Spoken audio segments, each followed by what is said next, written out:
పట్టిసీమ గురించి 2 తెలుగు రాష్ట్రాల్లో 2 విభిన్నమైన కోణాల్లో పట్టిసీమ కట్టడంలో చూపించిన స్పీడు, ఉత్సాహం పోలవరం మీద చూపించుంటే పట్టిసీమ గోదావరి కృష్ణా సరిహద్దుల్లో కడితే రాయలసీమకి నీళ్లు ఎలా వస్తాయి? Welcome to key talks. బిలబిలా పారుతున్న ఈ నీటి ప్రవాహాన్ని చూడండి. ఇవి గోదావరి జలాలు. పట్టిసీమ ఎత్తిపోసిన నీరు, లిఫ్ట్ చేసిన నీరు ఇలా కృష్ణమ్మ ఒడి చేరేందుకు పరవాళ్లు తీస్తూ పరుగులు పెడతా ఉంది కదా. ఇప్పుడు మనం ఇబ్రహీంపట్నం ఫెర్రీ దగ్గర ఉన్నాం. ఫెర్రీ అంటే విజయవాడ నుంచి హైదరాబాద్ వచ్చే మార్గ మధ్యంలో చాలా మందికి తెలిసిన ప్రాంతం. పవిత్ర సంగమం అని ఈ ప్రాంతానికే పేరు పెట్టారు. గోదావరి పట్టిసీమలో ఎత్తిపోస్తే వచ్చి ఈ ప్రాంతంలో కృష్ణలో కలుస్తూ ఉంది. చూసారా ఆ నీరు చూడండి, దగ్గర నుంచి కొంచెం పసుపు పచ్చ రంగులో ఉన్నట్టుగా కనపడుతుంది గోదావరి జలాలు. పైన నల్లటి రంగులో కనపడుతుంది కదా, అది కృష్ణ వాటర్. కృష్ణ అంటేనే నలుపు కదా, అంటే గోదావరి వాటర్ కాస్త పసుపు రంగులో ఉన్నట్టుగా ఉంటుంది. కృష్ణా జలాలు పేరుకి తగ్గట్టుగా నలుపుగా ఉంటాయి. ఈ రెండు కలుస్తా ఉన్నాయి చూసారా ఇక్కడ, అందుకని పవిత్ర సంగమం అని పేరు పెట్టారు దీనికి. ఇంతకీ ఇప్పుడు ఈ పవిత్ర సంగమం అనండి గోదావరి జలాలు కృష్ణలో కలుస్తున్న ఈ ప్రాంతం గురించి, పట్టిసీమ గురించి 2 తెలుగు రాష్ట్రాల్లో 2 విభిన్నమైన కోణాల్లో చర్చ జరుగుతా ఉంది. తెలంగాణలో ఏమంటున్నారు, కేటీఆర్ ఏమన్నారో ఒకసారి చూడండి. కన్నపల్లి దగ్గర 1,00,000 క్యూసెక్కులు పోతున్నా నువ్వు లేవంటున్నావు, కనబడతలేదంట. మరి కింద పట్టిసీమలో మోటార్ లాంచ్ చేసిండ్రు కదా, అదే గోదావరి నది మీద కింద ఆంధ్రాలో బ్రహ్మాండంగా ఎత్తిపోసుకుంటున్నారు అని అన్నారు కదా. మరి ఏపీలో పట్టిసీమ గురించి ఎలాంటి చర్చ ఉంది, డిఫరెన్స్ ఆఫ్ ఒపీనియన్ ఎందుకుంది? సీనియర్ నాయకుడు తులసిరెడ్డి పట్టిసీమ గురించి ఏమన్నారు చూడండి. పోలవరం సకాలంలో పూర్తి అంటే పట్టిసీమ అవసరం ఉండేది కాదు. ప్రాజెక్టు ఒకటే, రాష్ట్రాలు 2, గోదావరి జలాలు కూడా ఒకటే, కానీ 2 విభిన్నమైన వాదనలు ఉన్నాయి 2 పక్కల. కారణం ఏంటి? అదే డీటెయిల్డ్ గా మాట్లాడదాం. ఈ సుందర మనోహరమైన దృశ్యం సరే, అసలు ఈ నీళ్లు చెబుతున్న నిజాలేంటో డీటెయిల్డ్ గా తెలుసుకుందాం. చివరి వరకు మిస్ కాకుండా చూడండి ఈ వీడియో. తర్వాత మీ అభిప్రాయాన్ని చెప్పండి, మనం మాట్లాడుతాం.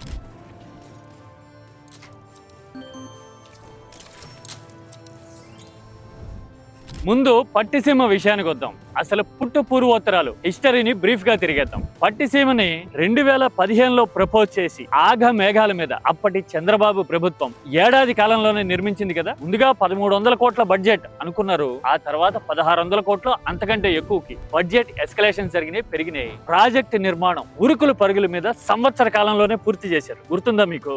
అది ఒక రకంగా లిమ్కా బుక్ ఆఫ్ రికార్డ్స్ లో కూడా ఎక్కింది. అంటే అత్యంత ఫాస్ట్ గా పూర్తి చేసిన ప్రాజెక్ట్ పట్టిసీమ. అంత తక్కువ కాలంలో అంత ఖర్చు పెట్టి పూర్తి చేయడం మీద అప్పట్లో రకరకాల ఒపీనియన్స్ ప్రివైల్ అయినాయి. చంద్రబాబు ఒక్కటే చెప్తూ ఉండేవాడు, పట్టిసీమ నీళ్లు కృష్ణా జిల్లాకు డెల్టాకి వెళ్తాయి, శ్రీశైలంలో పొదుపు చేసి రాయలసీమకి ఇస్తాం. పట్టిసీమ కట్టి గోదావరి నీళ్లు కృష్ణా డెల్టాకి తెచ్చి శ్రీశైలం నుంచి నీళ్లు రాయలసీమకి ఇస్తాను అని ఇలా చెప్తూ ఉంటారు కదా చంద్రబాబు. మరి 2016లోనే పట్టిసీమ కట్టారు. ఆ తర్వాత 3.5 సంవత్సరాలు 2019 వరకు చంద్రబాబు అధికారంలో ఉండుంటారు. ఇప్పుడు 2024 నుంచి 26 వరకు 2 ఏళ్లకు పైగా అధికారంలో ఉన్నారు కదా. అంటే ఈ 5.5-6 సంవత్సరాల్లో సుమారుగా రాయలసీమలో కొత్తగా ఎక్కడెక్కడ నీళ్లు ఇచ్చారు, ఎన్ని వేలు లక్షల ఎకరాలకు నీళ్లు ఇచ్చుంటారు. పట్టిసీమ కట్టిన తర్వాత రాయలసీమకి నీళ్లు ఇస్తామన్నారు కదా. మరి ఆ మాట ఎంతవరకు సార్థకమై కళ్ల ముందు కనపడే అవకాశం ఉందంటారు? ఈ క్వశ్చన్ కి సమాధానం ఏమైనా దొరుకుతుందా? ఇది పాయింట్ నెంబర్ 1. ఇక రెండోది,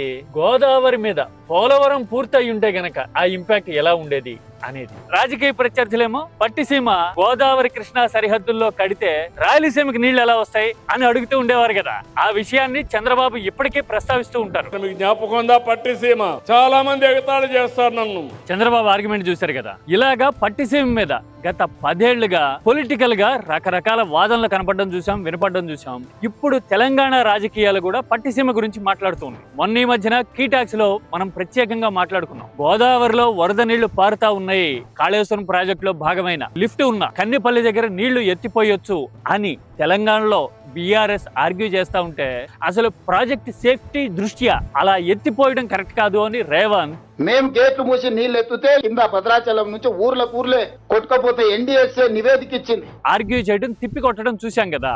ఆ సందర్భంలో బీఆర్ఎస్ ఈ పట్టిసీమ ప్రాజెక్ట్ ని, పట్టిసీమతో గోదావరి నీళ్లను ఎత్తిపోసి కృష్ణా డెల్టాకి నీళ్లు ఇవ్వడాన్ని ప్రత్యేకంగా ప్రస్తావిస్తా ఉంది. అదే సందర్భంగా చంద్రబాబు వెరీ రీసెంట్ గా 2-3 రోజుల కిందట ఇక్కడ ఒక చిన్న సైజు ఈవెంట్ కూడా నిర్వహించారు. పట్టిసీమ ఈ కరువు కాలంలో ఎల్నినో సీజన్ లో కృష్ణా డెల్టా నేల దాహార్తిని తీరుస్తా ఉంది, వ్యవసాయ స్థిరీకరణకు ఉపయోగపడతా ఉంది అని చెప్పడాన్ని మనం చూసుంటాం కదా. ఇది రీసెంట్ హిస్టరీ. మరి అసలు కాన్ఫ్లిక్ట్ ఎందుకుంది? తెలంగాణనేమో పట్టిసీమ ఉపయోగపడుతోంది అని చెప్తా ఉంది కదా, మరి ఏపీలో మాత్రం విభిన్న రాజకీయ వాదనలు ఎందుకున్నాయి? అందులో కేవలం రాజకీయమే ఉందా? కాదు. ఆర్గ్యుమెంట్ చూస్తే గనక వాస్తవాల్ని, ఈ అంకెల్ని, బడ్జెట్లు గాని సంవత్సరాలు గాని ఇప్పుడు పోలవరం నిర్మాణం జరుగుతున్న తీరును గాని ఈ అర్థమెటిక్ అంతా ఒక్కసారి తరచి చూస్తే చాలా వాస్తవాలు మనకి అర్థమవుతాయి, కళ్ళ ముందు కనపడతాయి. అందుకోసమే ఈ పవిత్ర సంగమం చెంత నుండి ఈ పట్టిసీమ ఎత్తిపోతల గోదావరి మీద, పోలవరం ప్రాజెక్టు మీద, ఆంధ్రప్రదేశ్ రాజకీయాల మీద ఎలాంటి ప్రభావాన్ని చూపించిందో మాట్లాడదాం ఇప్పుడు.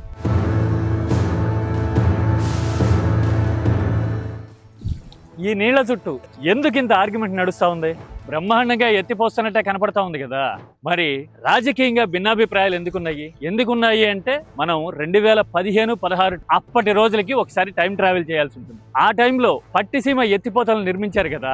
నిర్మిస్తున్నప్పుడు చంద్రబాబు పట్టిసీమని తలపెట్టినప్పుడు చాలా మంది ఒక్కటే అడిగారు, రాష్ట్ర విభజన జరిగిపోయింది, పోలవరానికి జాతీయ హోదా ఇచ్చాము అని మోడీ ప్రభుత్వం చెప్పింది, పూర్తి ఖర్చంతా తామే భరిస్తామని చెప్తున్నప్పుడు ఆ సపోర్టుతో ఉరుకుల పరుగుల మీద పోలవరాన్ని గనక పూర్తి చేస్తే పట్టిసీమ అవసరం ఏముంటుంది అని వాళ్ళు అడిగారు. పోలవరం నుంచి కుడికాలువ ద్వారా 90 నుంచి 100 టీఎంసీలు కృష్ణా డెల్టాకి తీసుకొచ్చే వీలున్నప్పుడు పోలవరాన్నే పూర్తి చేశారనుకోండి, ఒక వరద సీజన్ కి 100 టీఎంసీలు గనక కృష్ణా డెల్టాకి దిగువకి పారితే గనక ఎంతటి ప్రభావం ఉంటుంది, ఎంత మేలు జరుగుతుంది? మరి ఆ విషయం మీద ఎందుకు దృష్టి పెట్టట్లా అని అడిగేవారు. ఆ ఆర్గ్యుమెంట్ కి చంద్రబాబు ఏం చెప్పేవారు? నాకు ప్రత్యక్షంగా ఆయన్ని ఇదే మాట అడిగినప్పుడు కూడా ఒక మాట చెప్పిన జ్ఞాపకం, పోలవరం పూర్తి కావడానికి టైం పడుతుందమ్మా, ఈలోగా ఒక 3 వ్యవసాయ సీజన్లు వచ్చినాయి, పంట సీజన్స్ వచ్చినాయి అనుకుందాం, పట్టిసీమకు పెట్టిన ఖర్చు 1600 కదా, ఈ 3 వ్యవసాయ సీజన్లలో 700 నుంచి 800 కోట్ల రూపాయల ఈల్డ్ ప్రతిఫలం రాష్ట్రానికి వస్తుంది అంటే ఆ లెక్కన పట్టిసీమ ఖర్చు తిరిగి రావడంతో పాటు ఒక 600-700 కోట్ల రూపాయల ఆదాయం వచ్చినట్టే. అందుకని పట్టిసీమ అనేది వృధా కానే కాదు అని ఆయన ఆర్గ్యూ చేసేవారు. అప్పుడు తీరా చూడబోతే ఇప్పుడు 10 ఏళ్లు గడిచినాయి, మనం 2016 నుంచి 26కి వచ్చేస్తున్నాం, పోలవరం అక్కడ పూర్తి కాల, స్టిల్ పట్టిసీమ గురించి మాట్లాడుతా ఉన్నాం. పైగా పట్టిసీమకి లిఫ్ట్ చేయడానికి, నీళ్లను ఎత్తిపోయడానికి 1 కోటి రూపాయల వరకు కరెంటు ఖర్చు అవుతుంది. ఒక్క రోజుకి దాదాపు 8500 క్యూసెక్లు ఏమో, అంటే సుమారుగా 7 నుంచి 8 టీఎంసీలు నీళ్లు ఎత్తిపోసే సామర్థ్యం ఉంది ఈ ప్రాజెక్టుకి, వరద ఉంటే గనక. కానీ అది అంత ఖర్చుతో కూడుకున్న పని. అందుకోసమే ఒకవేళ పోలవరం గనక అప్పుడే పూర్తయి ఉంటే గనక ఈ పాటికి ఎంత ప్రయోజనం జరిగేది అనే చర్చ ఇప్పుడు ఏపీ వ్యాప్తంగా ఉంది. వెరీ రీసెంట్ గా తులసిరెడ్డి లాంటి నాయకులు కూడా అదే విషయాన్ని ప్రస్తావిస్తా ఉన్నారు. పైగా ఇప్పుడు పోలవరం గురించి మాట్లాడుకోవడానికి పట్టిసీమ ఒక్కటే కాదు, అంతకు మించిన కారణాలు ఇంకా చాలా ఉన్నాయి. పోలవరం పూర్తి అయిపోతోంది, అదిగదిగో పోలవరం అని చెప్తున్న టైంలో ఆ కారణాలేంటో కూడా ఏపీ ఖచ్చితంగా తెలుసుకోవాలి. పట్టిసీమతో ఇప్పుడు నీళ్లు ఎత్తిపోస్తున్నాము అని చంద్రబాబు చెప్తూ ఉంటే, రేపైనా పోలవరం పూర్తయిన తర్వాత పట్టిసీమ మూసేయాల్సిందే. చూశారు కదా, పోలవరం మొదలైతే పట్టిసీమ వృధా ప్రయాస అయిపోతుంది అని తులసిరెడ్డి అన్నారు కదా. ఇలా ఎందుకంటూ ఉన్నారు?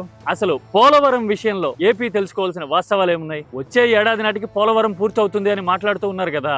కానీ పోలవరం ఎత్తు కుదింపు వ్యవహారం ఆలోచన ఉన్న వాళ్ళని, అవగాహన గల వాళ్ళని కుదిపేస్తూ ఉంది. మీకు తెలుసా ఆ విషయం? పోలవరం ఎత్తుని 45.7 మీటర్ల నుంచి 41.1 మీటర్లకి తగ్గిస్తున్నారు అనే ఆందోళనలు, ఆరోపణలు రాజకీయ వర్గాల్లోనూ, ఆలోచన పరుల్లోనూ అందరిలోనూ వినపడుతూ ఉన్నాయి. కానీ ప్రభుత్వం మాత్రం ఎత్తు తగ్గించట్లా, ఇది ఫేజ్ 1, ఫేజ్ 2 ఉంటుంది, కంప్లీట్ ఎత్తుకు తీసుకెళ్తాం అని అంటూ ఉన్నారు. ప్రభుత్వ భాషలో చెప్పాలంటేనే ఒక ఫేజ్ పూర్తి చేయడానికి ఇన్నేళ్లు పూళ్ళు పడతా ఉంది. ఇప్పుడు గనక పోలవరం ఎత్తు 41.1 మీటర్లతో మొదలైతే గనక, కన్ఫైన్డ్ అయితే గనక ఎంత ప్రభావం పడుతుందో తెలుసా? పోలవరం ఎత్తు 45.7 మీటర్లు ఉంటే స్టోరేజ్ కెపాసిటీ, రిజర్వాయర్ కెపాసిటీ 190 టీఎంసీల కంటే ఎక్కువ ఉంటుంది.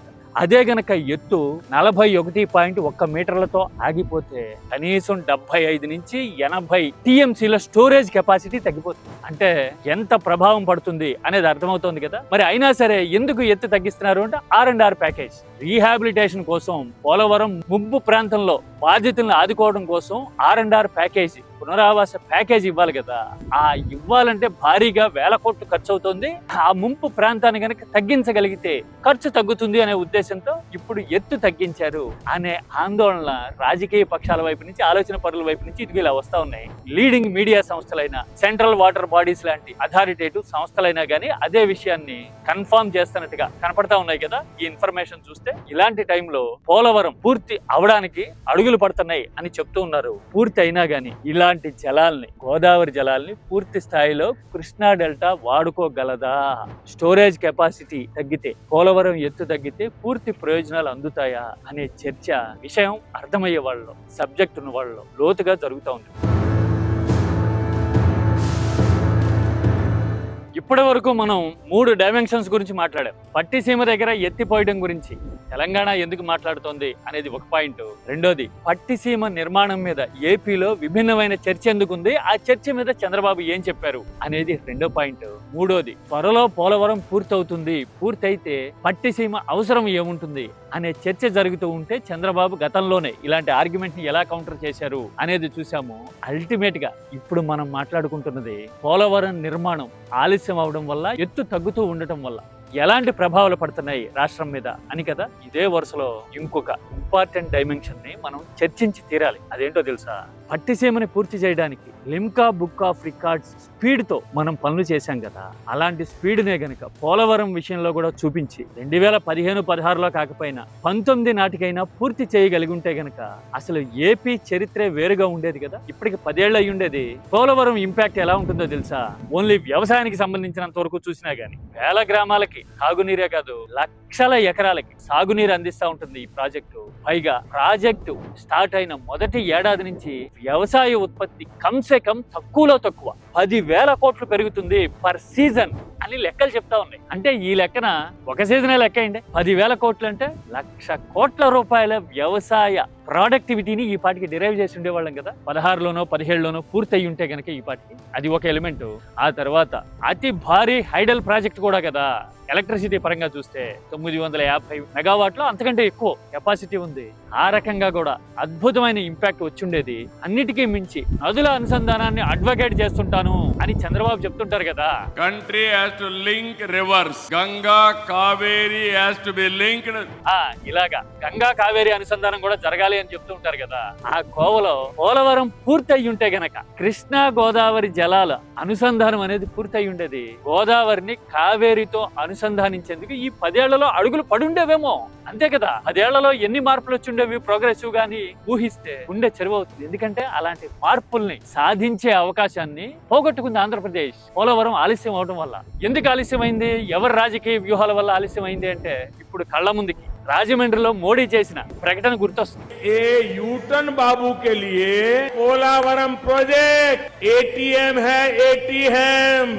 పోలవరం ఏటీఎం హే, ఏటీఎం అంటున్నారు కదా. 2019 ఎన్నికల ప్రచార సమయంలో మోడీ ఆ వ్యాఖ్యలు చేశారు. ఎందుకు చేశారో, ఆ పూర్వరంగం ఏంటి, బ్యాక్గ్రౌండ్ ఏంటి అనేది తెలుసు. ఇప్పుడు ప్రత్యేకంగా నేనేం ఎత్తిపోయట్లే ఇక్కడ. కానీ ఒకటి మాత్రం చెప్పదలుచు, పట్టిసీమ కట్టడంలో చూపించిన చొరవ, స్పీడు, ఉత్సాహం పోలవరం మీద చూపించుంటే, అదే రకమైన కమిట్మెంట్ పోలవరం నిర్మాణం మీద పెట్టుంటే గనక ఈ నీళ్లతో పోలిస్తే ఇంతకి 10 రెట్ల జలాలు ప్రతి సీజన్ లోను కృష్ణా డెల్టాని, కోస్తా ప్రాంతాన్ని సస్యశ్యామలం ఈ పాటికే చేసి ఉండేవి. పోలవరం ఏపీ భాగ్యరేఖల్ని 10 ఏళ్ల కిందటే మార్చుండేది. కానీ రాజకీయ లెక్కల ఫలితమో, ఈక్వేషన్స్, ఇది సొంత రాజకీయ ఈక్వేషన్స్, ఢిల్లీతో దెబ్బతిన్న ప్రభావము, కారణం ఏదైనా కానీ ఏపీ ఆ ప్రయోజనాల్ని డిరైవ్ చేయలేకపోయింది. కేవలం ఒక మీనియేచర్ లాగా, అంటే ఒక చిన్న ఎగ్జాంపుల్ లాగా కనపడుతున్న ఈ పట్టిసీమ ఇంపాక్ట్ ని చూసి బ్రహ్మాండమైన ఫలితం అని అనుకునే పరిస్థితిలో ఉన్నాం మనం. పట్టిసీమకే ఇంత చర్చ జరుగుతూ ఉంది అంటే, ఒకవేళ పోలవరం గనక పూర్తయి ఉంటే ఇంతకు 10 రెట్లు, అంతకంటే ఎక్కువ రెట్లు ప్రభావం వచ్చి ఉండేది కదా. అలా వచ్చుంటే గనక